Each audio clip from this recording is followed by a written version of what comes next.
Wewe ulisema nakuja kupaona nyumbani kwako unapoishi na nishapaona na ndio hapa. Sio hivyo sasa nilivyomaanisha. Yaani uje ukapaona nyumbani kwangu uone hadi yaliomo yamo, kuna godoro, kuna vitanda, kuna masofa, hadi TV imo. Sawa, wewe ingia uone hustling zangu sasa. Wenzio wanatia hela, wewe unatia baraka. Kwa hiyo hayo makochi, sijui hayo magodoro, kwani sija kuyaona? Hata kama umeshawahi kuyaona, lakini masofa ya nyumbani kwenu na ya kwangu huwezi kulinganisha. Yaani vitanda vya nyumbani kwenu unataka kulinganisha na vya kwangu mimi hapa? Mtamboi mtoto mpole kama harufu ya wali. Haiwezekani. Wewe ingia ndani utie baraka.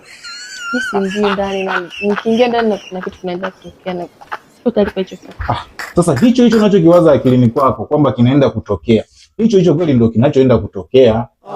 Tena wewe nani ninachokupendea wewe unajiongezaga. Yaani hicho unachokiwaza kwamba kinaenda kutokea ndio kinatokea kweli. Sipo tayari kwa hicho kitu.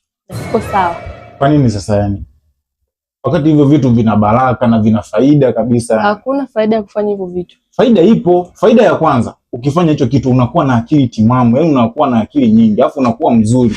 Yaani kama akili ulizonazo ukifundishwa shule unaelewa, basi wewe ukirudi shule, wewe ndio utaenda kuwafundisha hadi walimu kwa sababu una akili.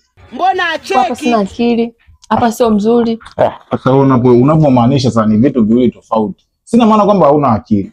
Ila ukifanya hicho kitu mama mtu, akili ambazo utakuwa nazo ukifanya hivi zinamwagika, ukifanya hivi zinamwagika, unakuwa na akili nyingi. Sisi nakwambia ukweli.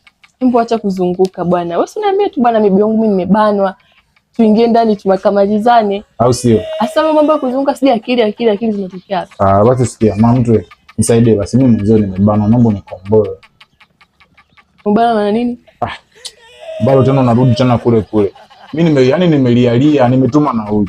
Umekuja nimekupokea. Na bado tena nikupe na ya kurudia. Na bado kukuhudumia nikuhudumie. Bwana kama vipi fanya hivi? Wewe rudi tulikotoka.